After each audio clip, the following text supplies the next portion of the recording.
أعوذ بالله من شرور أنفسنا ومن سيئات أعمالنا من يهده الله فلا مضل له ومن يضلله فلا هادي له ونشهد أن لا إله إلا الله وحده لا شريك له ونشهد أن محمدا عبده ورسوله يا أيها الذين آمنوا اتقوا الله حق تقاته ولا تموتن إلا وأنتم مسلمون يا أيها الناس اتقوا ربكم الذي خلقكم من نفس واحدة وخلق منها زوجها وبث منهما رجالا كثيرا ونساء واتقوا الله الذي تساءلون به والأرحام إن الله كان عليكم رقيبا يا أيها الذين آمنوا اتقوا الله وقولوا قولا سديدا يصلح لكم أعمالكم ويغفر لكم ذنوبكم ومن يطع الله ورسوله فقد فاز فوزا عظيما فإن أصدق الحديث كتاب الله وخير الهدي هدي محمد صلى الله عليه وسلم وشر الأمور محدثاتها وكل محدثة بدعة وكل بدعة ضلالة وكل ضلالة في النار أما بعد فقد قال الله تبارك وتعالى في القرآن الكريم بعد أعوذ بالله من الشيطان الرجيم والذين إذا فعلوا فاحشة أو ظلموا أنفسهم ذكروا الله فاستغفروا لذنوبهم ومن يغفر الذنوب إلا الله ولم يصروا على ما فعلوا وهم يعلمون அளவற்ற அருளாளனும் நிகரற்ற அன்புடையோனுமாகிய எல்லாம் வல்ல அல்லாஹுக்கே புகழனைத்தும் அல்ஹம்துலில்லாஹ்.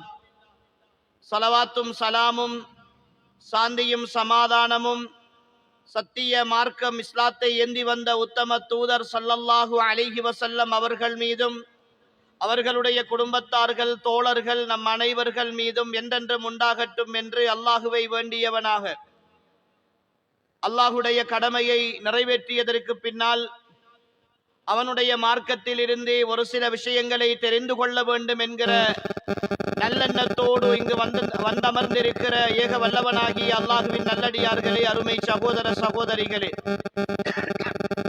ரப்புல் ஆலமீனாகிய அல்லாஹ் நாம் எல்லாம் எந்த நோக்கத்திற்காக இங்கு உட்கார்ந்திருக்கிறோமோ அந்த நோக்கத்தை நிறைவேற்றி தருவதோடு வாழும் காலமெல்லாம் அவனுக்கு கட்டுப்பட்டு வாழ்ந்த நல்லவர்களாக வாழ்ந்து இந்த பூமியிலிருந்து விடைபெறுகிற பொழுதும் உண்மையான உத்தமர்களாக இந்த பூமியை விட்டு விடைபெறக்கூடிய பாக்கியத்தை அல்லாஹு தஆலா நம் அனைவருக்கும் தந்தருள்வானாக.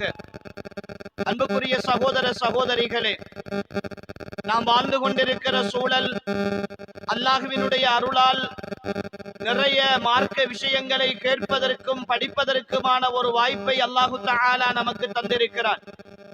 நிறைய விஷயங்களை தெரிந்திருக்கிறோம்.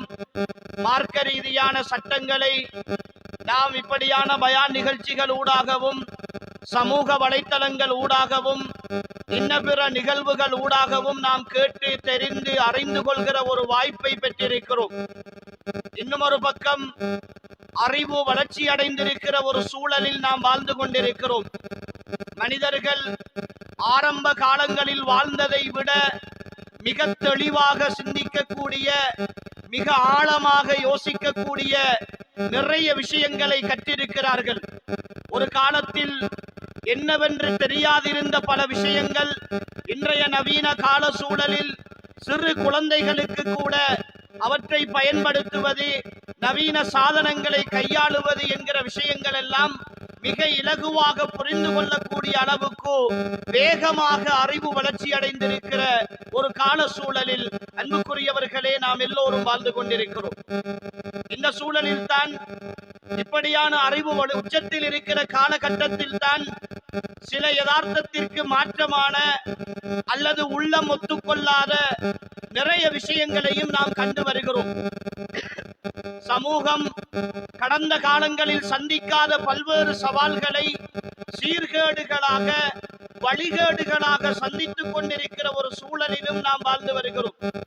உண்மையில் எங்களை தாண்டி போன கடந்த காலங்களை விட இனி வருகிற காலங்கள் எப்படி பயங்கரமாக இருக்க போகிறதோ என்று யோசித்து யோசித்து கவலைப்படுகிற அளவுக்கு ஒவ்வொரு நாளும் கேள்விப்படுகிற செய்திகளும் நடக்கிற விடயங்களும் எம்மை பயமுறுத்தி கொண்டே இருக்கின்றன. எப்படி பிள்ளைகளை வாழ வைக்க போகிறோம், எப்படி இந்த சமுதாய சூழலில் வாழப் போகிறோம், எப்படி குடும்பம் வீரியத்தோடு செயற்பட போகிறது, பொருளாதாரத்தை எப்படி சமாளிக்க போகிறோம் என்று ஒவ்வொரு விஷயமாக எல்லா நிலைகளிலும் நாம் யோசித்துக் கொண்டிருக்கிற ஒரு நெருக்கடியான சூழலும் இன்னொரு பக்கம் நமக்கு இருந்து கொண்டே இருக்கிறது. அன்புக்குரிய சகோதர சகோதரிகளே, இந்த நிலையில் தான் நாம் ஏற்றுக்கொண்டிருக்கிற புனிதமிக்க தீனுல் இஸ்லாம், இந்த இஸ்லாத்தினுடைய வழிகாட்டல்கள் சத்தியமானவை என்று நாம் நம்பி இருக்கிறோம்.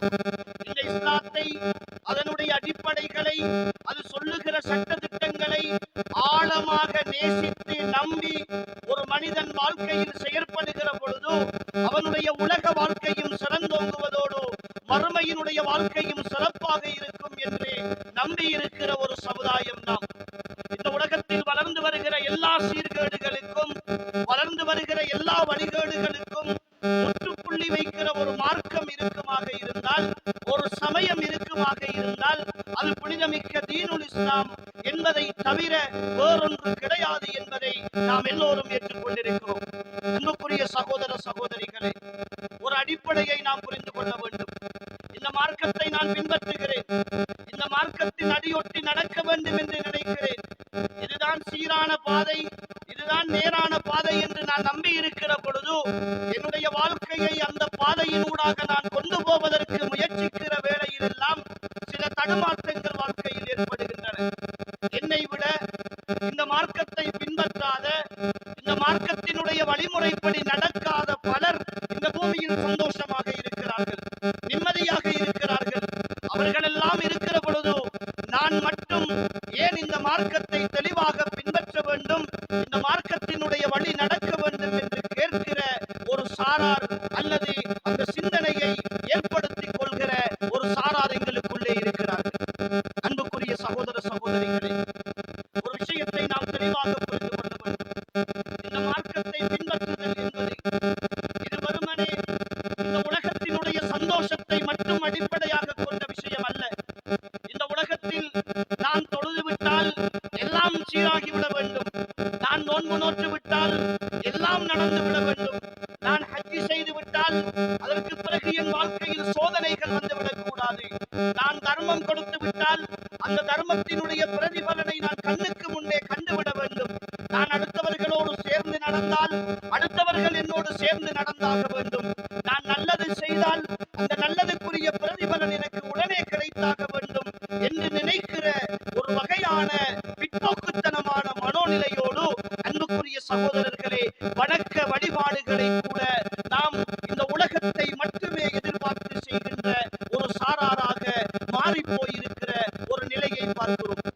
உண்மையில் இந்த மார்க்கத்தினுடைய யதார்த்தத்தை நாம் புரிந்து கொள்ள வேண்டுமாக இருந்தால், இதனை நான் ஏன் பின்பற்ற வேண்டும், இந்த மார்க்கத்தினுடைய சட்ட திட்டங்களை என் வாழ்க்கையில் ஏன் எடுத்து நடக்க வேண்டும் என்கிற விஷயங்களை நான் புரிந்து கொள்ள வேண்டுமாக இருந்தால், இந்த மார்க்கம் எனக்கு இந்த உலகத்தோடு முற்று பெறுகிற ஒரு விஷயம் அல்ல, எனக்கான ஒரு நிரந்தர வாழ்க்கை இருக்கிறது, அந்த வாழ்க்கையின் சந்தோஷம் இருக்கிறது, அந்த வாழ்க்கையில் விசாரணை இருக்கிறது, அந்த மறுமையினுடைய வாழ்க்கையில் எனக்கான கேள்வி கணக்குகள் இருக்கின்றன என்கிற விஷயங்களை எல்லாம் நாம் உணர்ந்து செயற்படுகிற பொழுதுதான் இந்த இஸ்லாமிய சட்ட திட்டங்களை பின்பற்றுதல் என்பது எங்களுக்கு மிக இலகுவாக இருக்கும்.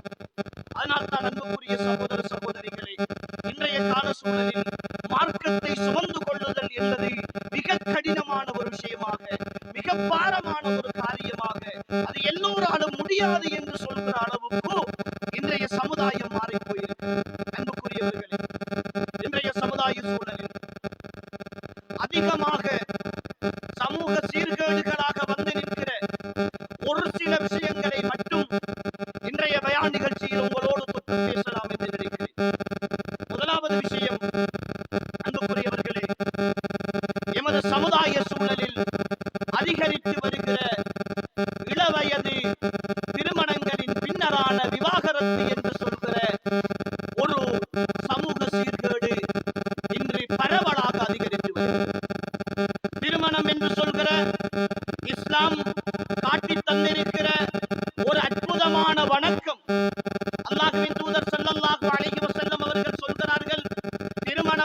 என்னுடைய வழிமுறை, என் வழிமுறையை செய்யாதவன் பின்பற்றாதவன் என்னை சார்ந்தவன் அல்ல என்று சொல்லுகிற அளவுக்கு இந்த மார்க்கத்தில் வலியுறுத்தப்படுகிற அல்லாஹ்வுடைய தூதர் ஸல்லல்லாஹு அலைஹி வஸல்லம் அவர்களும் அல்லாஹ்வும் ஃபங்கிஹு மா தாப லக்கும், நீங்கள் விரும்புகிற பெண்களை நீங்கள் திருமணம் முடித்து என்று சொல்லி குர்ஆனும் தூண்டிக் கொண்டிருக்கிற இந்த திருமண உறவு என்பது அண்மை காலங்களாக அன்புக்குரிய சகோதரர்களே வெறும் ஒரு விளையாட்டாக அல்லது பேசு பொருளாக மாறி போயிருப்பதை பார்க்கிறோம்.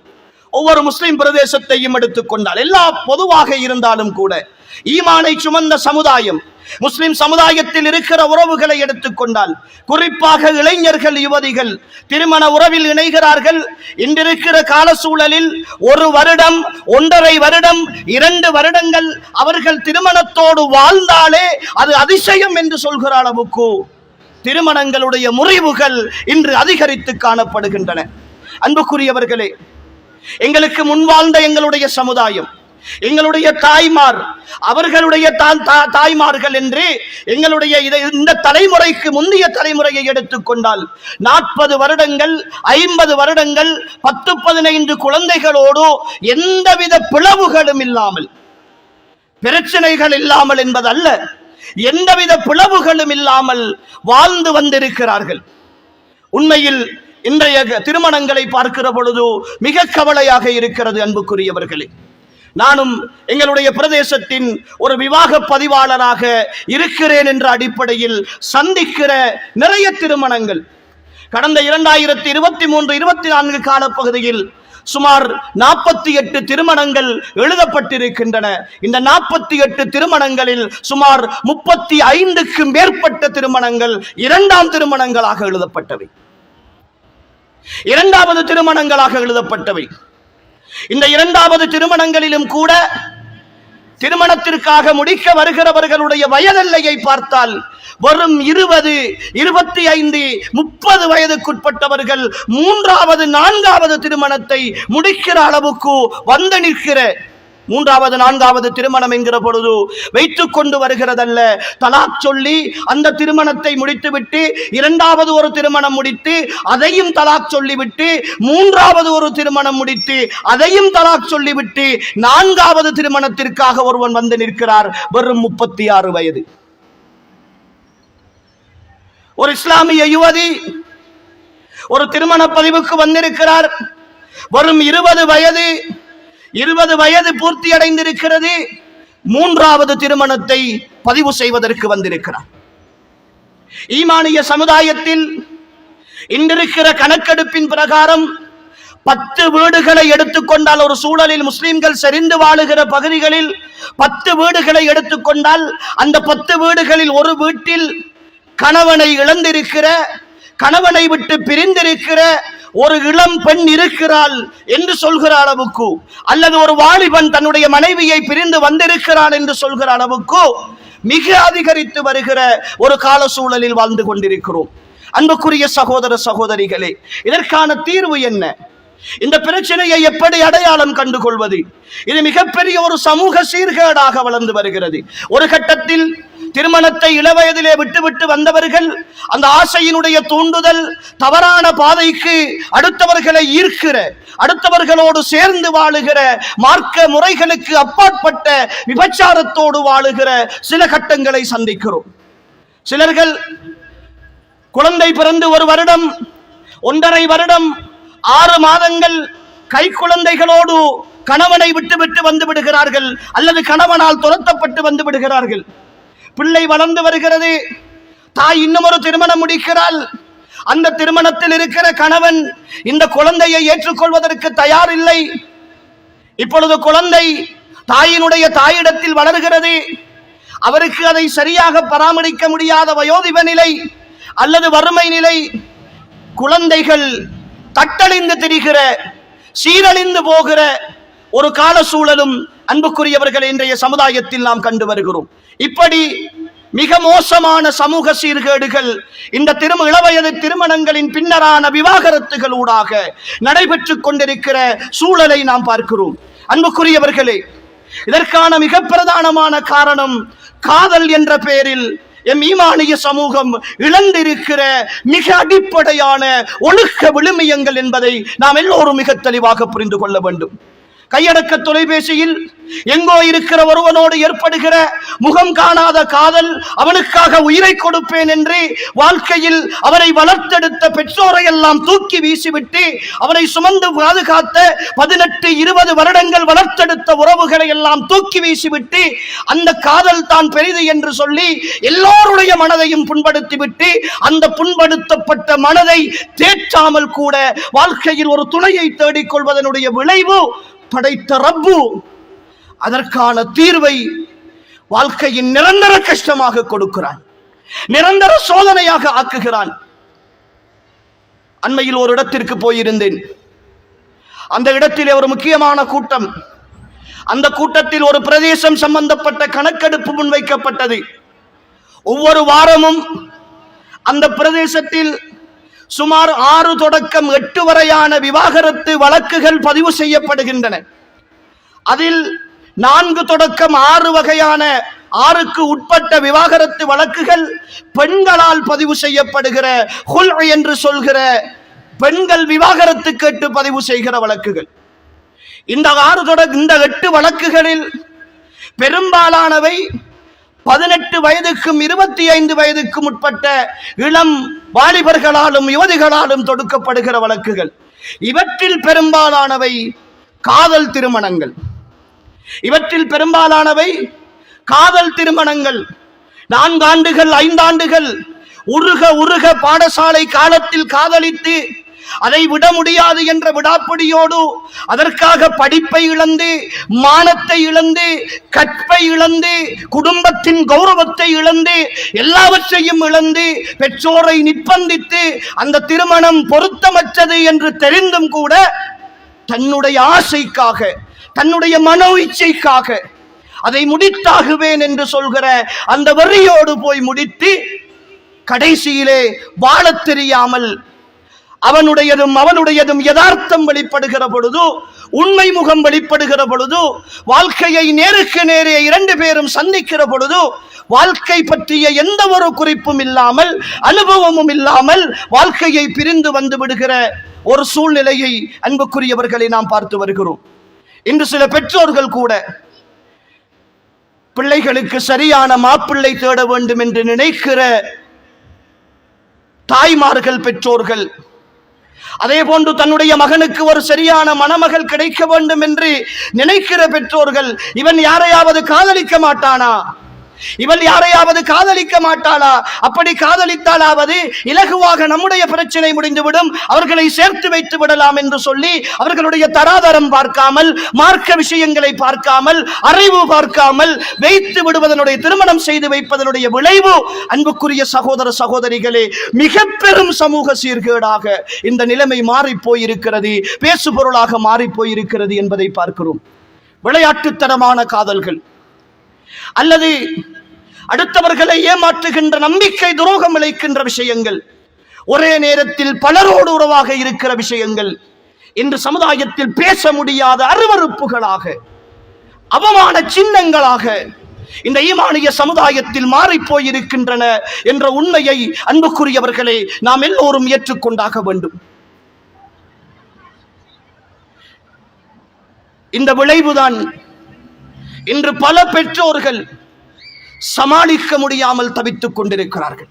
அன்புக்குரியவர்களே, இதை எங்கிருந்து நாம் உருவாக்குகிறோம், எப்படி வளர்த்தெடுக்கிறோம், இதை எப்படி நாம் களையப் போகிறோம், இது நாம் அடிக்கடி யோசிக்க வேண்டிய, பிரார்த்திக்க வேண்டிய விடயமாக மாறி போயிருக்கிறது.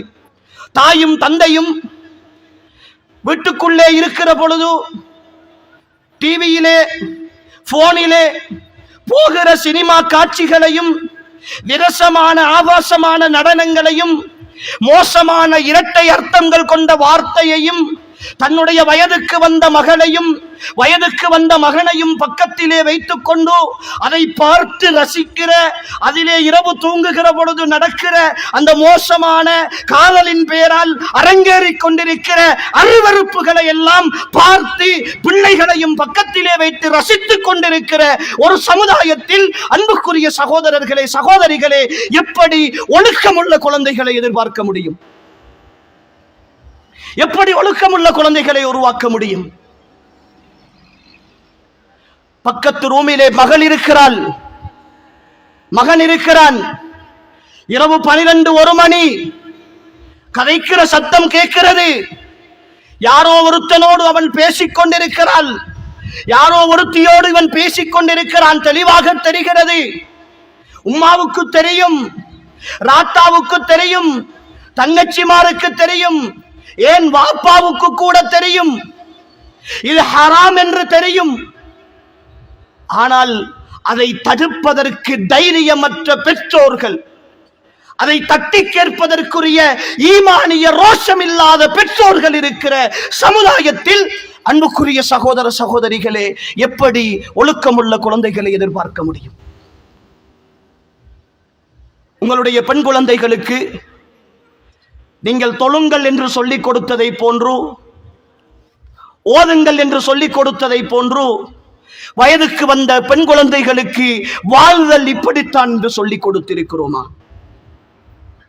சினிமாக்கள் காட்டுகிற, இன்று வந்திருக்கிற ரீல்ஸுகள், ஷார்ட்ஸுகள், அதில் வருகிற சில காட்சிகள் பெண்களை பற்றி மோசமாகவும் ஆண்களை பற்றி உயர்வாகவும், இன்னும் ஒரு பக்கம் பெண்களை பற்றி உயர்வாகவும் ஆண்களை கணவன்மாரை பற்றி தரக்குறைவாகவும் பேசி வருகிற விஷயங்களை எல்லாம் யதார்த்தமாக நம்பிக்கொண்டு, அப்படி ஒரு வாழ்க்கை கிடைக்கவில்லை என்றால் அந்த வாழ்க்கையில் சந்தோஷம் இல்லை என்று தூக்கி வீசுகிற வெறும் சினிமா வாழ்க்கையைத்தான் அன்புக்குரிய சகோதரர்களே இன்றைய சமுதாயத்தில் வாழ்ந்து கொண்டிருக்கிறோம்.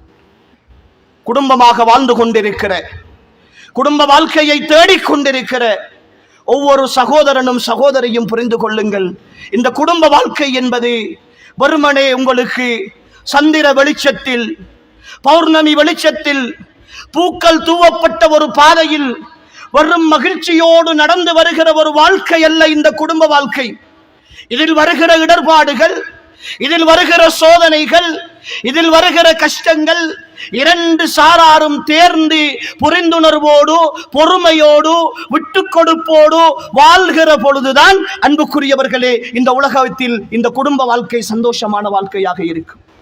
நாம் நினைத்துக் கொண்டிருக்கிறோம் ஏதோ ஒரு அடிப்படையில் குடும்பத்திற்குள் சின்ன மனக்கசப்பு வந்து விட்டால், கணவன் ஏதோ ஒன்றை பேசிவிட்டான், என்னால் அதை புரிந்து கொள்ள முடியவில்லை, மனக்கசப்பு வந்து வருகிறது.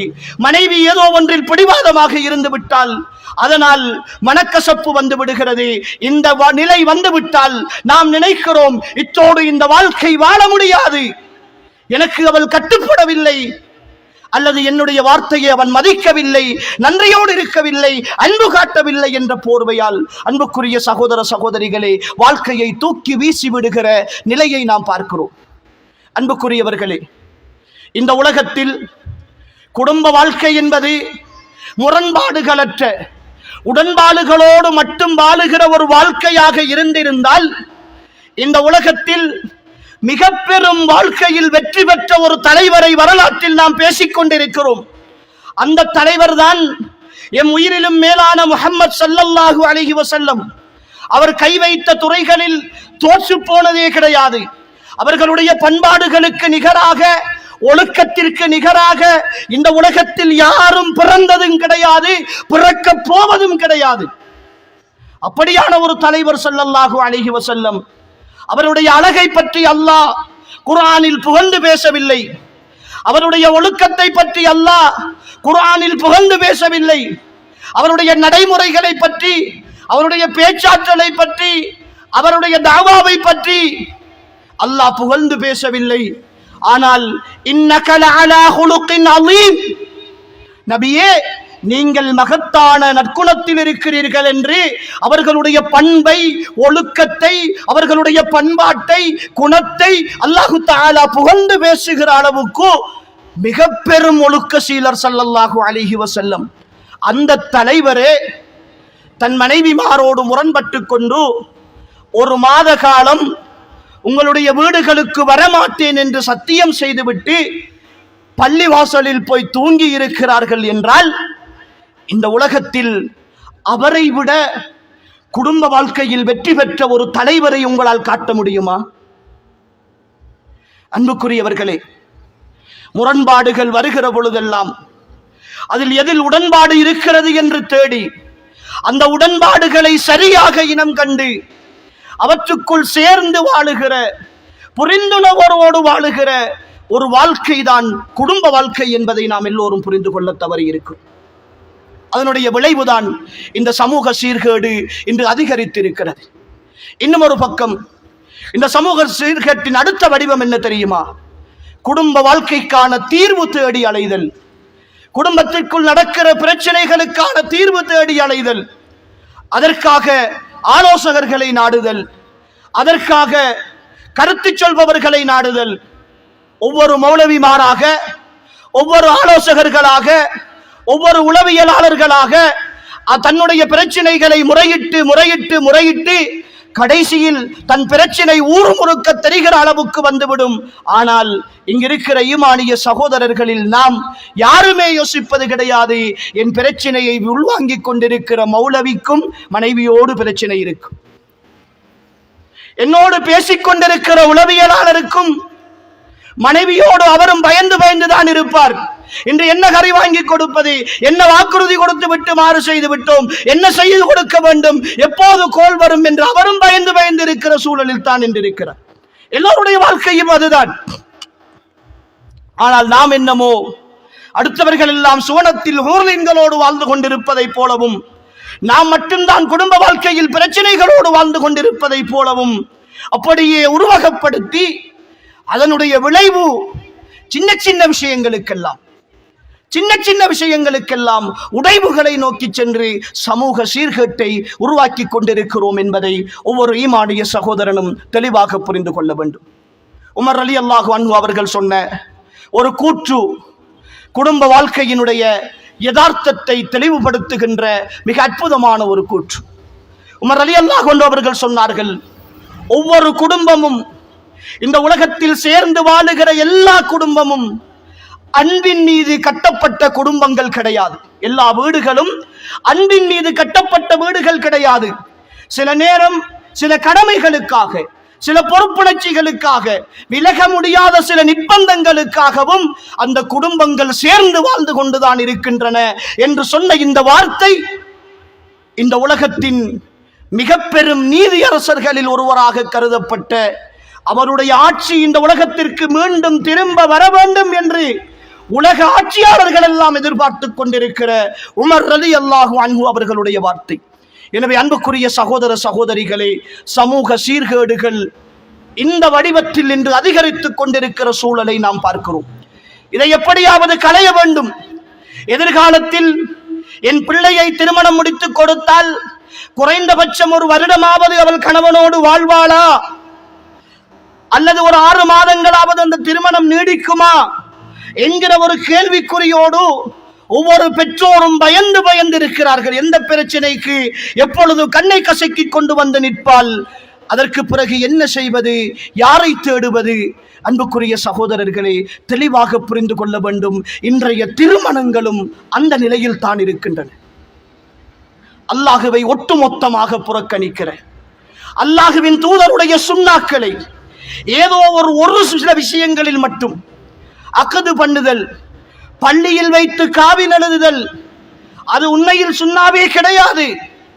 இருந்தாலும் அதை பள்ளியில் வைத்து செய்கிற ஒரு சம்பிரதாய நடைமுறை, அதற்காக செய்கிற சில சடங்குகளோடு இந்த மார்க்கத்தின் விழுமியங்களை அப்படியே கொண்டு வந்து புதைத்து விட்டு அடுத்த கட்டமாக திருமணத்தின் பெயரால் அரங்கேறுகிற அத்தனை அனாச்சாரங்களையும் செய்துவிட்டு இந்த சமுதாயம் பாரக்கல்லாஹு லக வ பாரக அலைக வ ஜமஅ பைனகுமா ஃபீ கைர், அல்லாஹ் உங்களுக்கு பரக்கத்தை செய்து நலவில் உங்களை சேர்ப்பானாக என்று சொல்லி பிரார்த்தனை செய்து விட்டால் எல்லாம் முடிந்துவிடும் என்று நினைத்துக் கொண்டிருக்கிறோம். நான் அடிக்கடி சொல்கிற விஷயம், இன்றைய சமுதாய சூழலில் திருமணங்களின் அவலங்களை படம் பிடித்து காட்டுகிற ஒரே ஒரு அம்சம் அன்புக்குரியவர்களே, திருமண நாளில் லுஹர் தொழுகைக்கு பிறகு பெண்ணை அலங்கரித்து மேக்கப் செய்து அதற்கென்று ஒரு 10,000 20,000க்கு ஒருவரை கூட்டி வந்து இல்லாத கிரீம் எல்லாம் பூசி ஒரு வகையான கோலத்தை மாற்றி அந்த பிள்ளையை அசர் தொழுகைக்கு முன்னர் மணமேடையிலே உட்கார வைக்கிறார்கள். பிள்ளை மணமேடையில் உட்கார்ந்து இருக்கிறாள். எழுந்திருக்கவும் முடியாது, நடக்கவும் முடியாது. போட்டிருக்கிற சட்டையும் அப்படி, அவள் அணிந்திருக்கிற ஆடைகளும் அப்படி, அவளுடைய உடலின் மேக்கப்புகளும் அப்படி. ஒரு காட்சி பொருளாக மேடையில் வைக்கப்படுகிறாள். லுஹருடைய நேரம் தாண்டி போகிறது. பெண் வீட்டார் மாப்பிள்ளை வீட்டார் வருகிறார்கள். அசருடைய நேரம் தாண்டி போகிறது. மகரிபுடைய நேரம் தாண்டி போகிறது. பிள்ளை தொழவில்லை என்ற கவலை உம்மாவுக்கும் கிடையாது, வாப்பாவுக்கும் கிடையாது, பக்கத்தில் இருக்கிற ரோஷம் கட்ட மாப்பிள்ளைக்கும் கிடையாது. மகரிபுடைய நேரம் தாண்டி போகிறது. இஷாவுடைய நேரம் வருகிறது. இரவு 10 மணி வரைக்கும் அந்த பிள்ளை சில வீடுகளில் சில ஹால்களில் 12-1 மணி வரைக்கும் இருக்கிறாள். அதற்கு பிறகு அவள் அசதியிலே வந்து தூங்கி விடுகிறாள் அல்லது அவளுடைய அடுத்த வேலைகளை செய்ய போய் விடுகிறாள். ஈமானிய உறவுகளே, வாழ்க்கையின் சந்தோஷங்களை உணருகிற முதல் நாள், குடும்ப வாழ்க்கையின் பரக்கத்தை அல்லாஹ்விடத்தில் வேண்டுகிற முதல் நாள், அந்த நாளில் அந்த நேரத்தில் அல்லாஹுக்காக அல்லாஹுடைய கடமையை செய்கிற வயதில் அது கடமை என்று உணர்ந்து அதை தெளிவாக நிறைவேற்ற வேண்டும் என்கிற சுய புத்தியோடு இருக்கிற நேரத்தில் பிள்ளையை லுஹரும் இல்லாமல், அசரும் இல்லாமல், மகரிபும் இல்லாமல், இஷாவும் இல்லாமல் ஒரே நாளில் 4 நேர தொழுகைகளை தொழ வேண்டும் என்ற உணர்வே இல்லாமல் கடத்திவிட்டு இந்த குடும்ப வாழ்க்கையில் தான் சந்தோஷத்தை எதிர்பார்க்கிறோமா? இந்த குடும்ப வாழ்க்கையில் தான் நிம்மதியை எதிர்பார்க்கிறோமா?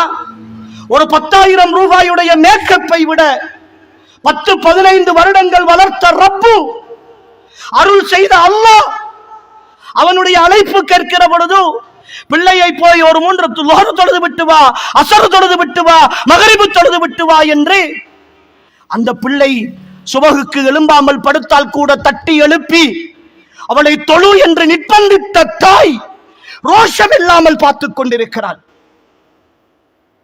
மகள் தொழுதாளா என்று கேட்டு பாடசாலைக்கு போய் வந்தவுடனே தொழுது விட்டு தான் சாப்பிட வேண்டும் என்று சட்டம் போட்ட தந்தை திருமணத்தின் பேரால் கூடி குறுகி போய் நிற்கிறார்.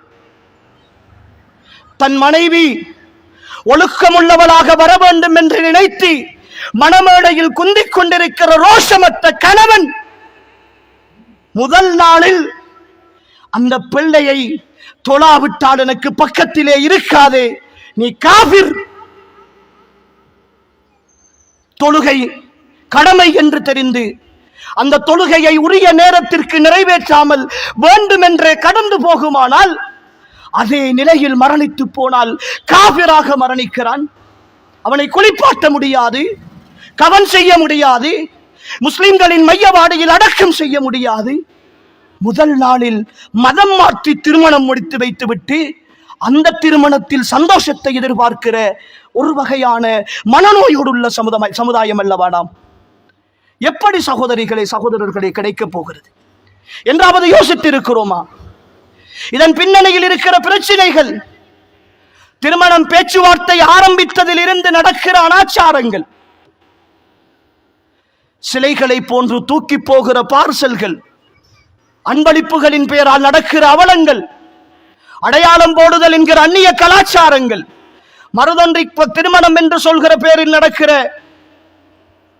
மிக மோசமான நடவடிக்கைகள், இத்தனையிலும் மெல்ல மெல்ல அல்லாஹுவை கோபப்படுத்தி அவன் தந்த அருள்களை எல்லாம் அனுபவித்து அல்லாஹுடைய சிந்தனையை புறக்கணித்து இந்த உலகத்தில் ஒரு சந்தோஷமான வாழ்க்கையை எதிர்பார்க்கலாம் என்று நினைக்கின்ற எங்களை விட ஏமாளிகள் இந்த உலகத்தில் யார் இருக்க முடியும்? அன்புக்குரிய சகோதரிகளே, அல்லாஹுக்காக சிந்தியுங்கள். அல்லாஹுக்காக சிந்தியுங்கள். எத்தனை விஷயங்களில் அல்லாஹுவை புறக்கணித்துக் கொண்டிருக்கிறோம், எத்தனை விஷயங்களில் அல்லாஹுவை புறக்கணித்துக் கொண்டிருக்கிறோம். இன்று அதனுடைய விளைவாகத்தான் அன்புக்குரியவர்களே இந்த சமுதாயம், ஒருவன் அல்லாஹுடைய மார்க்கம் சொன்ன முறைப்படி இந்த அந்நிய கலாச்சாரங்கள் எல்லாம் இல்லாமல் திருமணம் முடித்து விட்டான் என்றால் அவனை ஆச்சரியமாக பார்க்கிறது. இந்த சமுதாயம் ஆச்சரியமாக பார்க்கிறது. அவன் இஸ்லாமிய முறைப்படி முடித்தானாம், அல்லாஹுக்காக பொன்னெடுத்து முடித்தானாம், அவன் எந்த அனாச்சாரமும் செய்யவில்லையாம். அதுதான் சகோதரர்களே அடிப்படை. அது ஆச்சரியமாக பார்க்கிற விடயம் அல்ல. என் கண் முன்னே என்னை படைத்து பரிபாலித்து பக்குவப்படுத்தி எனக்கான வாழ்க்கையை வடிவமைத்த என் ரப்பு புறக்கணிக்கப்படுகிற, அவன் கேவலப்படுத்தப்படுகிற, அவனுடைய உணர்வுகளுக்கு துரோகம் இழைக்கப்படுகிற, அவனுடைய மார்க்கம் காலுக்கு கீழே போட்டு பிதிக்கப்படுகிற ஒரு திருமணத்தை ஒரு ஈமானிய ரோஷம் உள்ள ஒரு சகோதரன் எப்படி பார்க்க வேண்டுமோ அப்படி பார்க்காமல் அதை ஆச்சரியமாக வாய்ப்பிழந்து பார்த்துவிட்டு அதை சாதாரணமாக எடுத்துக்கொண்டு இந்த மார்க்கத்தை பின்பற்றுகிற ஒருத்தனை ஆச்சரியமாக பேசிக் கொண்டிருக்கிறான் என்றால் நாம் எங்கிருக்கிறோம்? எவ்வளவு பிற்போக்கான சமுதாயமாக இருக்கிறோம். அன்புக்குரிய சகோதரர்களே, இந்த சமூக சீர்கேடுகளுக்கான மிகப்பெரிய காரணம் இதுதான். ஒரு வைத்தியர் பள்ளிவாசலில் முன்சப்பிலே நின்று தொழுதால் டாக்டர் வந்து முன்சப்பிலே நின்று சுபஹ் தொழுது விட்டு போகிறார் என்று ஆச்சரியமாக பேசுகிறோம். ஒரு லெக்சர், ஒரு பல்கலைக்கழக விரிவுரையாளர், ஒரு ஆய்வாளர், ஒரு சிந்தனையாளர், ஒரு பொறியியலாளர் ஒருவர் முன்சப்பிலே நின்று தொழுதால் அவரை ஆச்சரியமாக பார்க்கிற சமுதாயம் இது. அன்புக்குரியவர்கள், இதில் என்ன ஆச்சரியம் இருக்கிறது? ஒரு சாதாரண பாமரன் அவன் முன்சப்பிலே நின்று தொழுதால் அவனை பற்றி பேசுவதற்கு யாரும் இல்லை. எப்படி ஆக்கி வைத்திருக்கிறோம்? உன்னை டாக்டர் ஆக்கிய அல்லாஹுக்கோ, உனக்கு இந்த அறிவை தந்த அல்லாஹுக்கோ, இந்த சமுதாயத்தின் தலைவராக இந்த சமுதாயத்தில் உள்ள பலருக்கு உதவி செய்வதற்குரிய வாய்ப்பை பாக்கியத்தை தந்த அல்லாஹுக்கோ, அந்த வைத்தியர் ஒரு நேர தொழுகைக்கு முன்சப்பிலே நின்றல்ல, ஒரு 100 வருடங்கள் முன்சப்பிலே நின்று தொழுதாலும் நன்றி செலுத்த முடியாது. ஆனால் ஒரு சாதாரண பாமரன், எந்த படிப்பறிவும் இல்லாதவன், கூலித்தொழில் செய்பவன் முன்சப்பிலே நின்று தொழுகிறான். எத்தனையோ படித்தவர்கள் பள்ளிவாசலுக்கு கிடையாது. இந்த சமுதாயத்தினுடைய சீர்கேட்டின் ஆரம்பம் இதுதான். இபாதத்துகளை தகுதியானவர்கள் செய்ய வேண்டும். அதை செய்தால் ஆச்சரியமாக பார்க்கிறோம், அது நடந்துவிட்டால் பெரிய விஷயமாக பேசுகிறோம். எப்படி சகோதரர்களை இது முடிகிறது? எப்படி முடிகிறது? ஒரு ஹாஜியார் நல்லது செய்தால் அது பெரும் பேசுபொருளாக மாறுகிறது. எங்கு கொண்டு போய் நிறுத்தி இருக்கிறோம் பார்த்தீர்களா? அரசியல்வாதிகளை தலைக்கு மேல் வைத்து தூக்கி கொண்டாடி கடவுளர்களின் தரத்திற்கு கொண்டு போய் நிறுத்தி, அவரால் தான் எல்லாம் நடக்கிறது, அவருடைய நிதி ஒதுக்கீடு தான் எல்லாம் நடந்தது, அவரதில்லை என்றால் இந்த ஊரில் எதுவும் நடக்காது என்று நாக்கூசாமல் மேடைகளில் நின்று பேசுகிற சமூக அவலத்தை என்னவென்று சொல்வது? அன்புக்குரியவர்களே, என்னவென்று சொல்வது?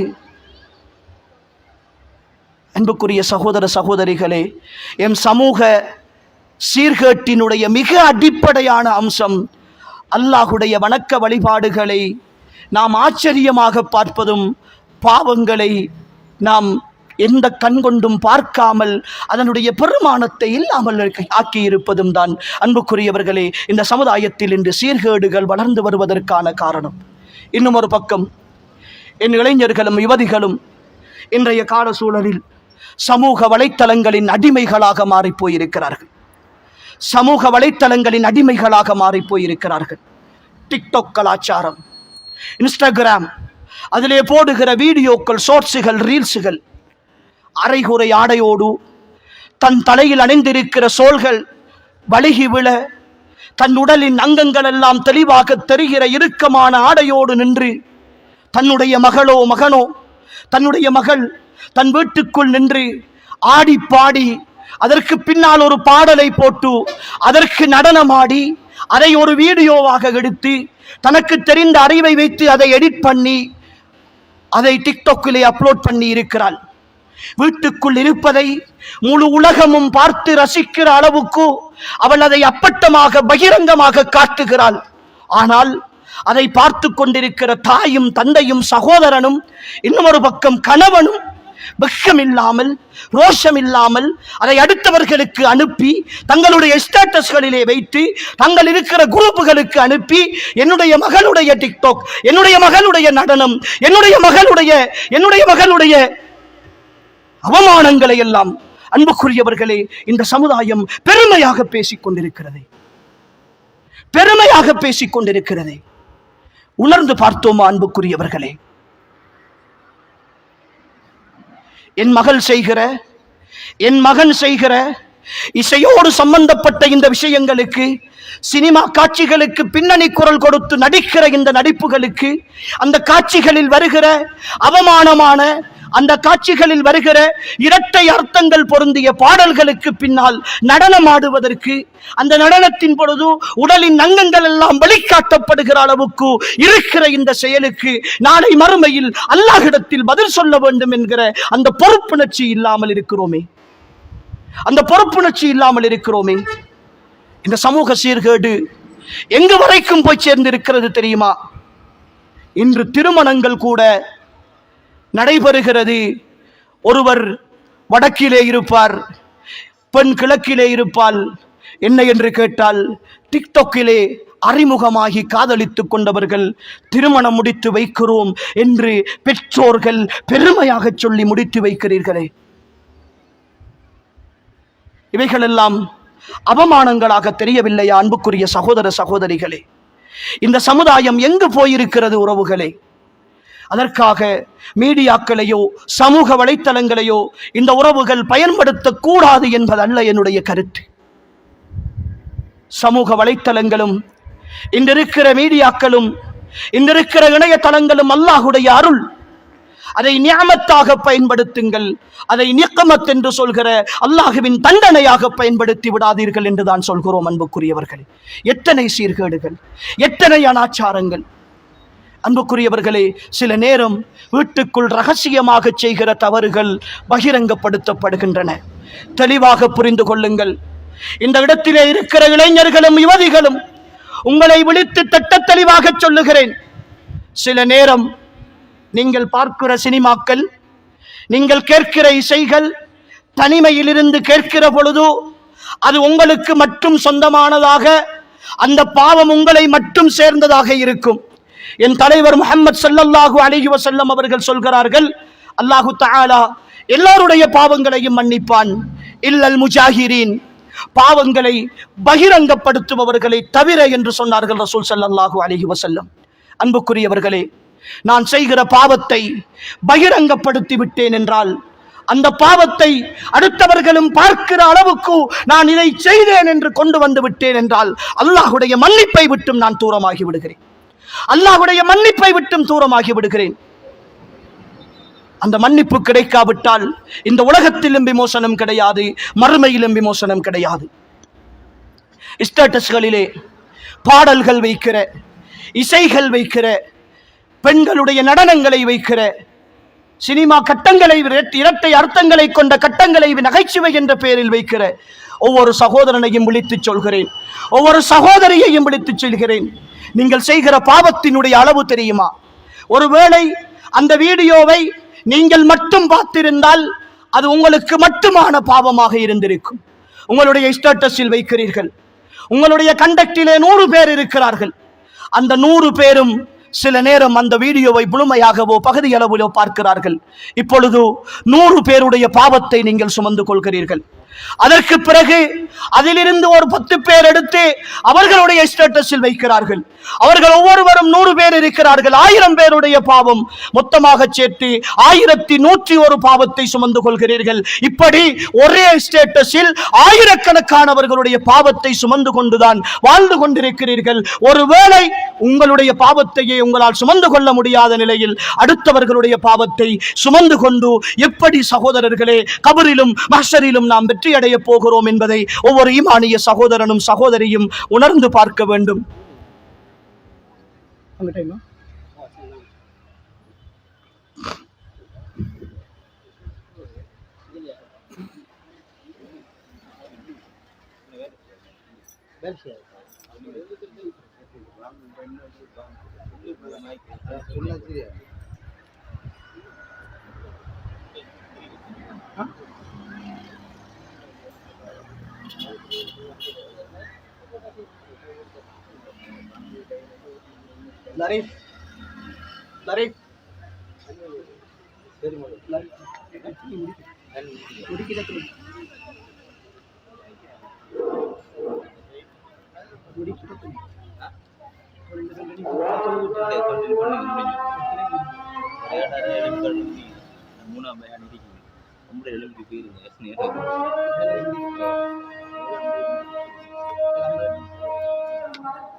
அன்புக்குரிய எல்லாம் வல்ல அல்லாஹு தஆலாவின் நல்லடியார்களே, அன்பின் சகோதர சகோதரிகளே, இன்றைய சமுதாய சூழலில் மலிந்து போய் காணப்படுகிற இன்னும் ஒரு சமூக சீர்கேடுதான் அடுத்தவர்களுடைய மானம் மரியாதைகளில் விளையாடுகிற, அடுத்தவர்களுடைய உணர்வை மதிக்காத ஒரு சீர்கேடு சமுதாயத்தில் பெருமானமற்று போயிருக்கிறது.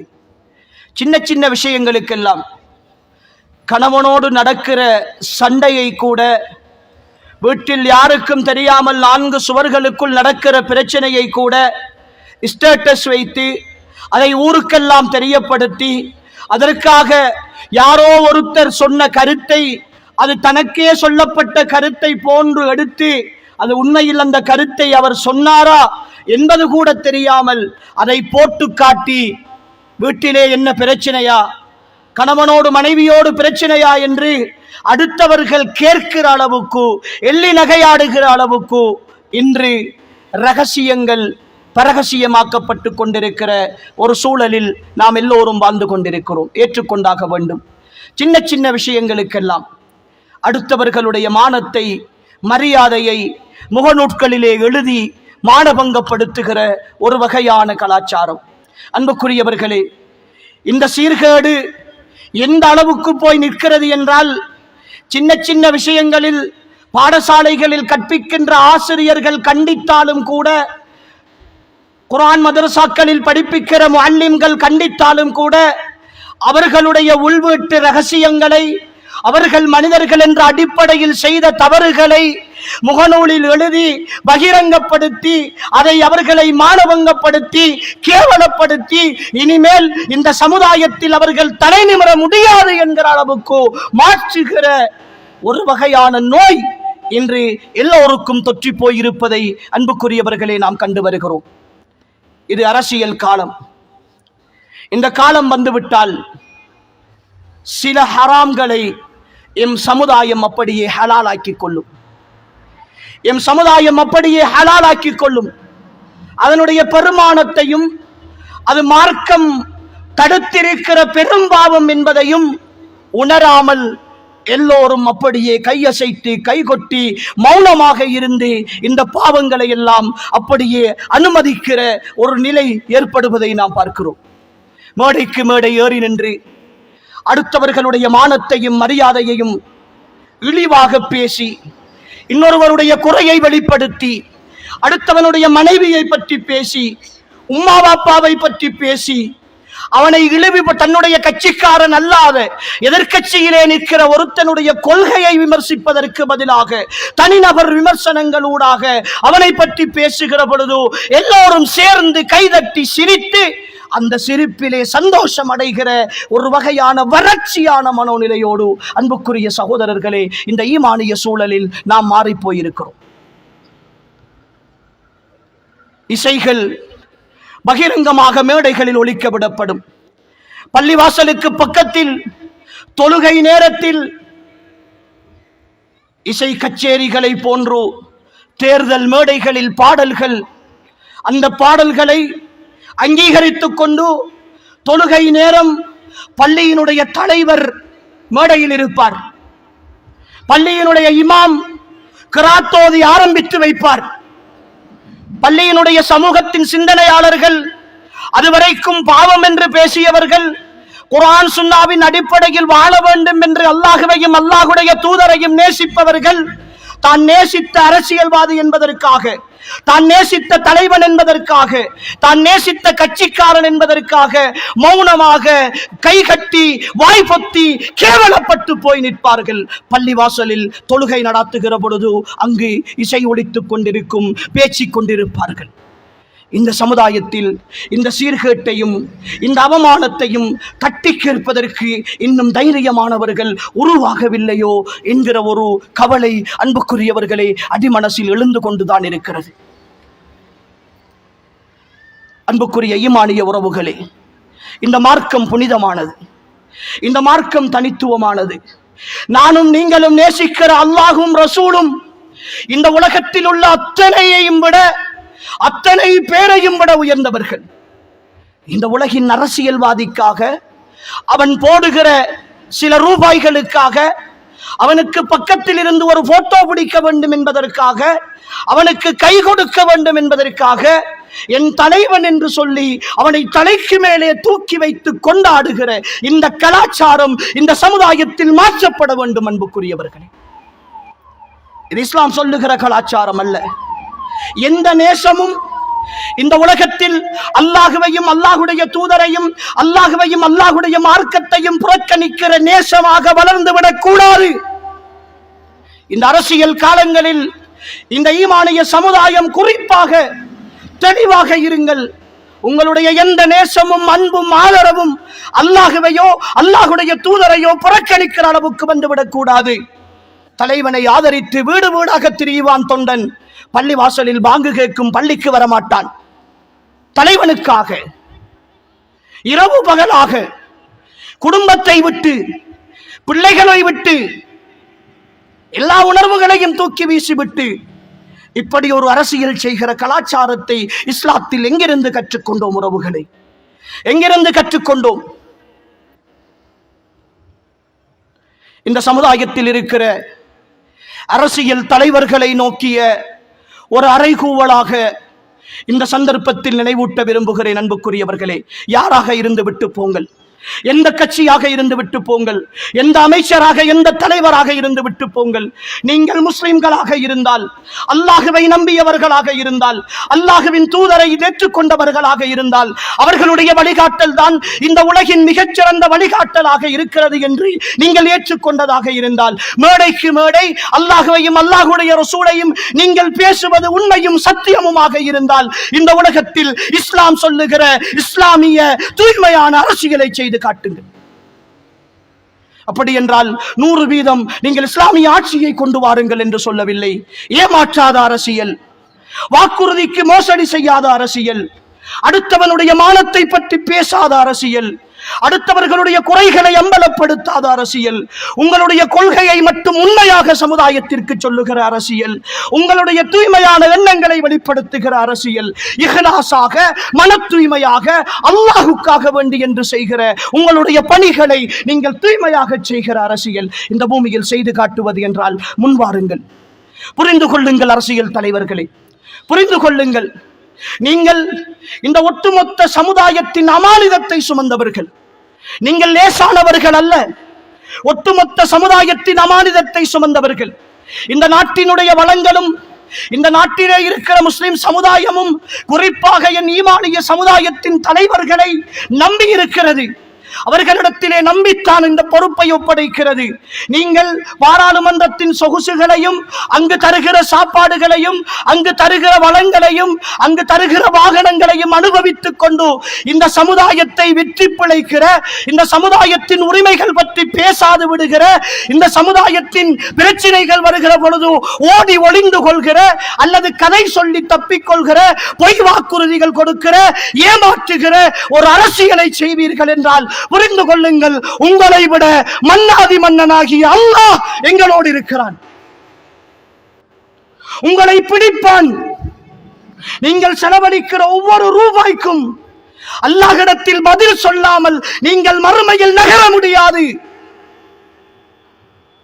உங்களுடைய எண்ணங்களில் தூய்மை இல்லை என்றிருந்தால் நீங்கள் சுவனத்தின் வாடையை கூட நுகர முடியாது. எச்சரிக்கையாக சொல்லுகிறோம். நினைத்துக் கொண்டிருக்கிறீர்களா? இந்த அரசியலில் எதையும் சம்பாதிக்கலாம், எதையும் தேடலாம், எப்படியும் சொகுசாக வாழலாம், யார் கேட்க போகிறார்கள் என்று நினைத்துக் கொண்டிருக்கிறீர்களா? உங்களுக்கு இந்த ஒரு மௌத் இல்லையா?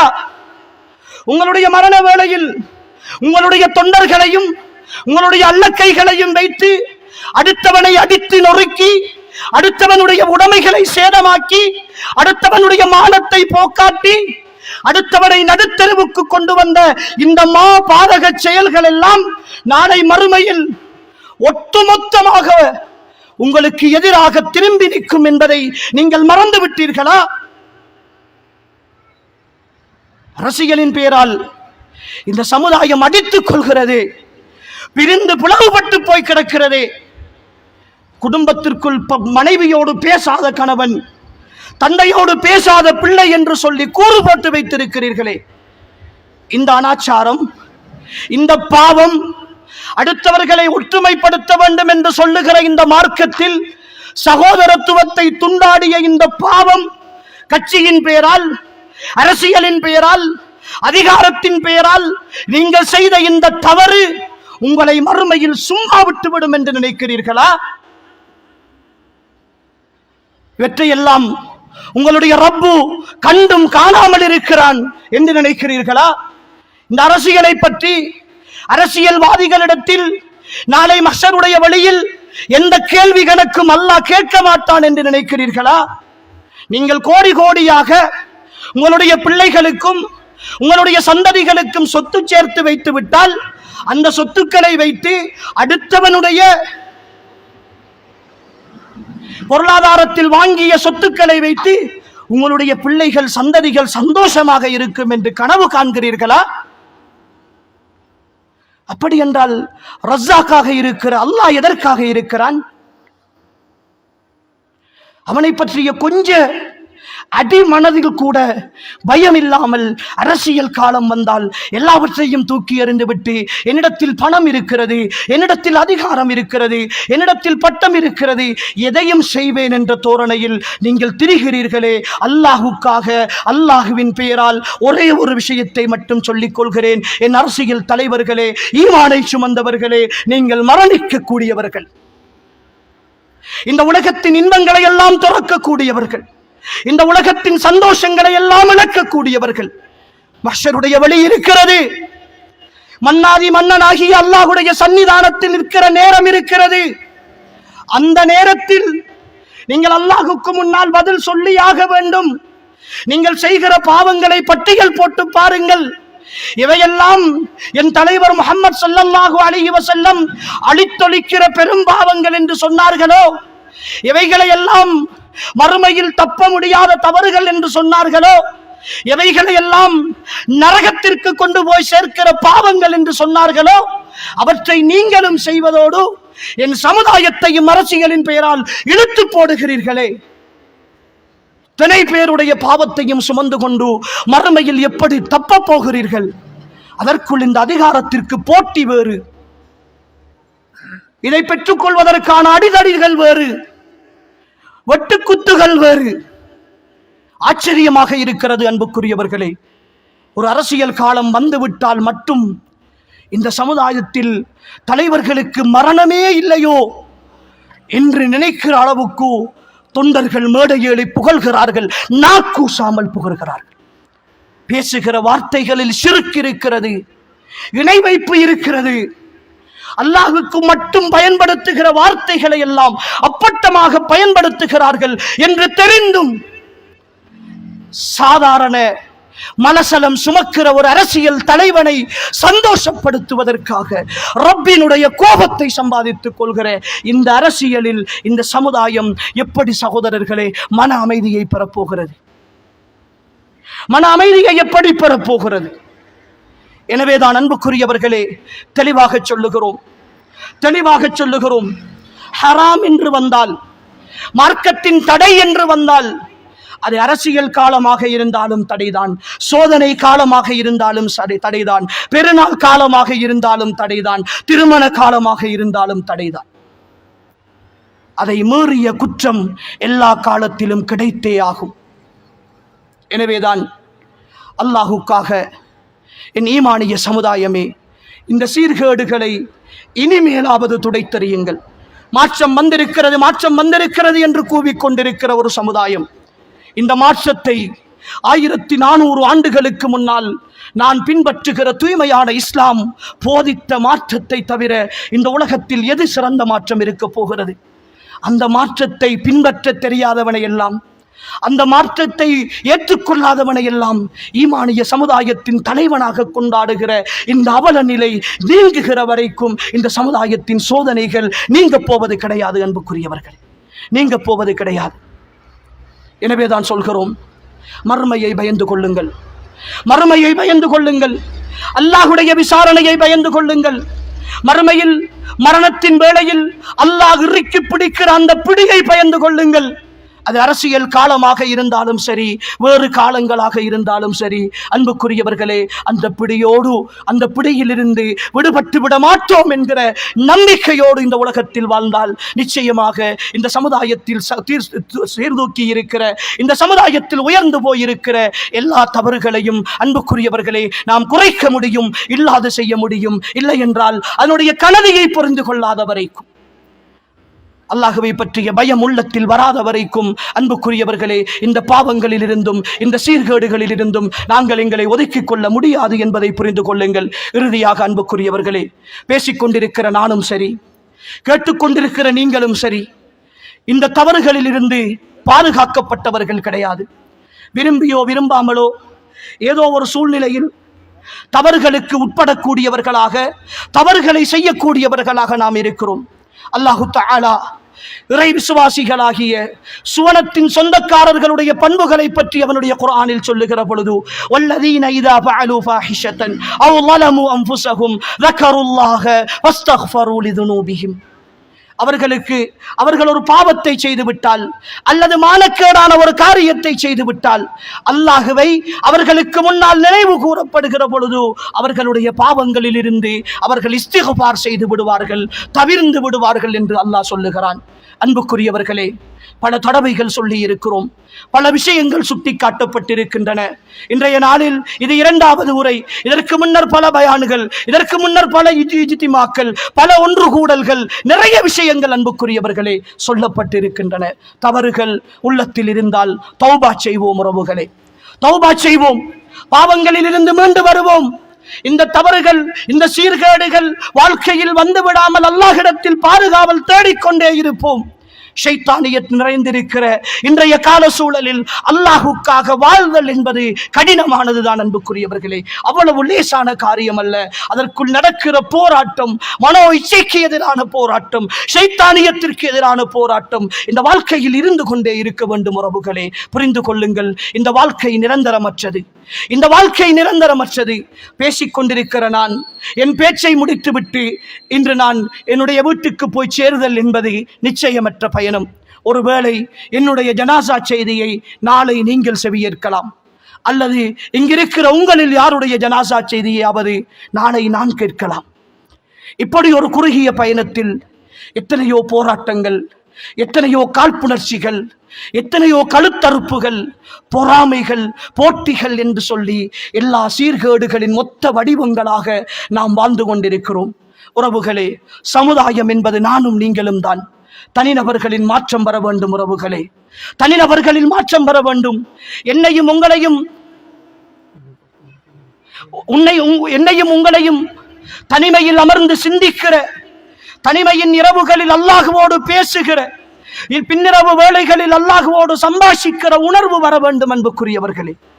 அந்த உணர்வு என்னையும் உங்களையும் வழி நடத்துகிற பொழுதுதான் நாங்கள் பேசுகிற இந்த சீர்கேடுகளில் இருந்தெல்லாம் எங்களை தற்காத்துக் கொள்ளலாம், எங்களுடைய பிள்ளைகளை தற்காத்துக் கொள்ளலாம், எங்களுடைய குடும்பத்தை தற்காத்துக் கொள்ளலாம். இல்லை என்றால் இப்படி நாங்கள் பேசுவதும், பேசி முடித்த அதே இரவு நீங்கள் போய் அதே தவறை செய்வதும் இந்த சமுதாயத்தின் வாடிக்கையாக, பழக்கமாக மாறிப்போய் கொண்டே இருக்கும். தடுக்க முடியாத ஒரு சூழல் அன்புக்குரியவர்களே.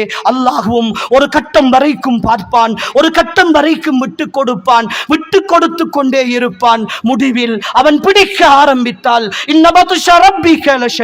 நபியே, உன் ரப்பினுடைய பிடி மிக கடுமையாக இருக்கும் என்று அல்லாஹ் சொல்லுகிறான். அவன் பிடிக்க ஆரம்பித்தால் இந்த உலகத்தில் யாரும் உதவ முடியாது உறவுகளே, இந்த உலகத்தில் யாரும் உதவ முடியாது.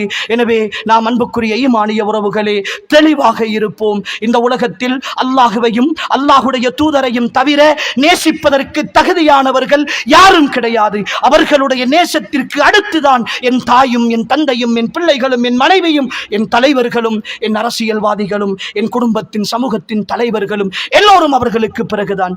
அல்லாஹுவையும் அல்லாஹுடைய தூதரையும் உயிரை விட மேலாக நேசிக்கிற சமுதாயமாக நாம் மாறுவோம் அன்புக்குரியவர்களே. அந்த நேசத்திற்காக வாழுவோம். அந்த நேசம் ஒன்றுதான் இந்த உலகத்தில் நிரந்தரமானது, என்றும் அழிந்து போகாதது. ஒருவேளை இந்த உலகத்தில் அந்த நேசத்தால் பெரும் செல்வத்தை பெற்றுக்கொள்ள முடியாவிட்டாலும் கூட என் மறுமையும், என் மன்னரையும், என் மஹ்ஷரும், என் ஸராத்தும், என் சுவனமும் எண்ணி பார்க்க முடியாத சந்தோஷங்களோடு எனக்காக காத்திருக்கும் என்கிற அந்த ஒரு சுபசோபனத்தை உங்கள் அனைவருக்கும் சொல்லி எல்லாம் வல்ல அல்லாஹு தஆலா என்னையும் உங்களையும் வாழும் காலமெல்லாம் அவனுக்கு கட்டுப்பட்டு வாழ்ந்த நல்லவர்களாக வாழ்ந்து இந்த பூமியை விட்டு மரணிக்கின்ற பொழுதும் உண்மையான முஃமின்களாக, முத்தகீன்களாக, சாலிஹீன்களாக, சித்தீகீன்களாக, ஷுஹதாக்களாக வாழ்ந்து மரணிக்க அனுபவிக்கக்கூடிய வாய்ப்பையும் பாக்கியத்தையும் அல்லாஹ் நம் அனைவருக்கும் தந்தருள்வானாக. ஹாதா மா இந்தி வல் இல்மு இந்தல்லாஹ் வ ஆகிரு தஅவானா அல்ஹம்துலில்லாஹி ரப்பில் ஆலமீன். வஸ்ஸலாமு அலைக்கும் வ ரஹ்மத்துல்லாஹி வ பரகாத்துஹு.